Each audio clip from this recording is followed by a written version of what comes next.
Salut les geeks, j'espère que vous allez bien. Bienvenue dans cette toute nouvelle exploration d'univers de la pop culture. Je suis le geek de Babi et aujourd'hui, nous allons entamer un autre épisode sur l'analyse psychologique d'un personnage de la saga Star Wars. Je veux bien sûr parler d'Anakin Skywalker, un des chevaliers Jedi les plus influents et populaires de cette galaxie lointaine, très lointaine. Et sans plus de transition, c'est parti.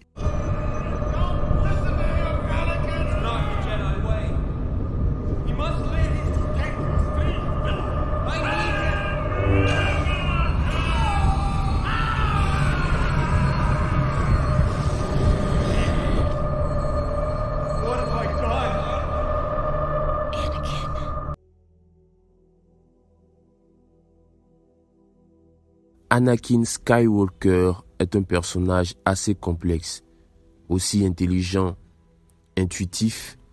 Il a quand même eu de nombreux problèmes psychologiques qui ont contribué à sa chute dans le côté obscur. Dans Star Wars, épisode 1, la menace fantôme, Anakin nous est présenté comme un jeune esclave sur une planète désertique du nom de Tatooine. Malgré son éducation difficile, Anakin fait néanmoins preuve de compétences de pilotage, de prouesse en ingénierie et de courage exceptionnel.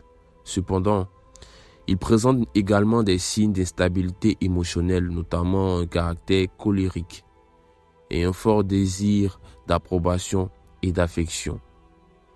À mesure qu'Anakin grandit dans l'épisode 2 de Star Wars, l'attaque des clones, ses problèmes psychologiques deviennent plus prononcés. Il lutte contre les sentiments d'abandon et d'attachement, notamment dans sa romance interdite avec Padmé Amidala, une sénatrice. La peur de la perte d'Anakin et son désir de pouvoir et de contrôle l'ont mis sur une voie dangereuse, le conduisant peu à peu à prendre des décisions contraintes à l'éthique dans la poursuite de ses objectifs. Quelques années après sa formation en tant que Padawan Jedi, grâce à son maître Obi-Wan Kenobi, survint l'attaque des clones, un conflit civil galactique qui a fait plusieurs centaines de millions de victimes à travers certains systèmes et planètes. Anakin, à cette époque, ne vivait pas bien les choses, déjà qu'il avait perdu une figure paternelle, le Jedi Qui-Gon Jinn dans l'épisode 1, mais aussi sa mère dans l'épisode 2. Il faut dire que cette guerre avait plus ou moins créé en lui cette instabilité, mais aussi le goût de la violence prononcée, au détriment d'une paix que je ne peux dire fortuite. Anakin s'est vu confier une élève, une jeune novice Togruta du nom de Ahsoka Tano. Sans le savoir, Anakin ne savait pas que cette Togruta allait façonner sa vie pour toujours, mais aussi lui faire réaliser sa véritable raison d'être Jedi. Dans Star Wars épisode 3, la revanche des Sith, la descente d'Anakin dans les ténèbres atteint son paroxysme. Ses sentiments de colère, de peur et de jalousie sont exploités par le chancelier suprême Palpatine, qui le manipule pour qu'il déjà trahisse Lord Jedi et par la suite devienne un seigneur Sith nommé Dark Vador. Le conflit interne d'Anakin entre le bien et le mal se résout finalement avec sa transformation en un puissant seigneur Sith impitoyable, motivé par son besoin impérieux de pouvoir et de contrôle. Dans l'ensemble, le profil psychologique d'Anakin Skywalker se caractérise par une combinaison de problèmes d'abandon, de problèmes d'attachement, de peur, de perdre l'être cher et d'un désir de pouvoir. Ces facteurs combinés à une manipulation externe et à ses propres luttes internes conduisent finalement à sa transformation en Dark Vador. De ce fait, la chute d'Anakin Skywalker du côté obscur a été un processus complexe, influencé par divers facteurs. Déjà pour commencer, on pourrait parler de la peur et de l'attachement.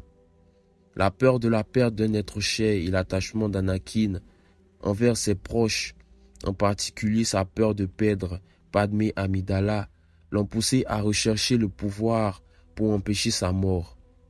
Déjà la manipulation. Darth Sidious, également connu sous le nom de Palpatine, a exploité les vulnérabilités d'Anakin et l'a manipulé en promettant de l'aider à sauver Padmé. Sidious a joué sur les émotions d'Anakin et a nourri son désir d'avoir plus de force et de contrôle. La colère et la frustration. Les sentiments de colère et de frustration d'Anakin envers Lord Jedi, en particulier leurs limites perçues et leur hypocrisie, ont contribué à sa vulnérabilité aux tentations du côté obscur. Et aussi la prophétie de l'élu. Anakin était troublé par les visions de la mort de Padmé et croyait qu'embrasser le côté obscur pourrait lui donner le pouvoir de changer l'avenir, accomplissant ainsi la prophétie de devenir le Sith le plus puissant. Les actions impulsives.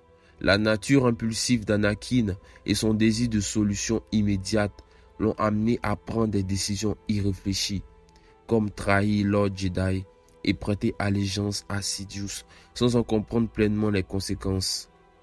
En fin de compte, la chute d'Anakin du côté obscur fut le point culminant de tous ces facteurs, illustrant ainsi la complexité des émotions humaines et la manipulation du pouvoir. Cependant, même si tout semblait sans issue pour notre héros déchu Anakin Skywalker dans Star Wars épisode 6, le retour du Jedi, l'amour d'Anakin pour son fils Luke Skywalker a joué un rôle crucial dans sa rédemption. La croyance inébranlable de Luke dans le bien de son père réveille finalement la conscience endormie d'Anakin et son désir de se libérer de l'emprise du côté obscur.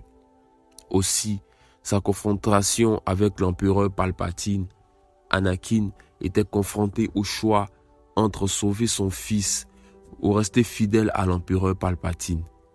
Sa décision de sauver Luke en trahissant l'empereur représente un rejet définitif du côté obscur et un moment charnière dans sa rédemption.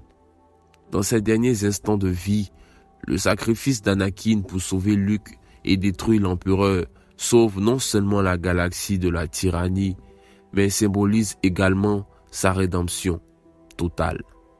En se sacrifiant pour son fils, Anakin réalise donc la prophétie du rétablissement de l'équilibre dans la force et trouve la rédemption pour ses actions passées en tant que Dark Vador, en se réconciliant avec son fils et ainsi exprimant des remords pour ses actes passés en tant que tyran galactique. La rédemption d'Anakin Skywalker constitue un puissant message d'espoir, de pardon et de capacité de rédemption, même dans les circonstances les plus sombres. Les geeks, c'est tout ce que j'avais à dire aujourd'hui pour cette nouvelle analyse psychologique d'un personnage. Faites-le moi savoir en commentaire ce que vous avez pensé de cette vidéo et aussi dites-moi quel prochain personnage vous voulez que je fasse une analyse psychologique. Comme d'habitude, le petit pouce bleu, ça fait toujours plaisir et n'hésitez pas aussi à partager la vidéo. Quant à moi, je vous dis à la prochaine pour une prochaine vidéo. Salut!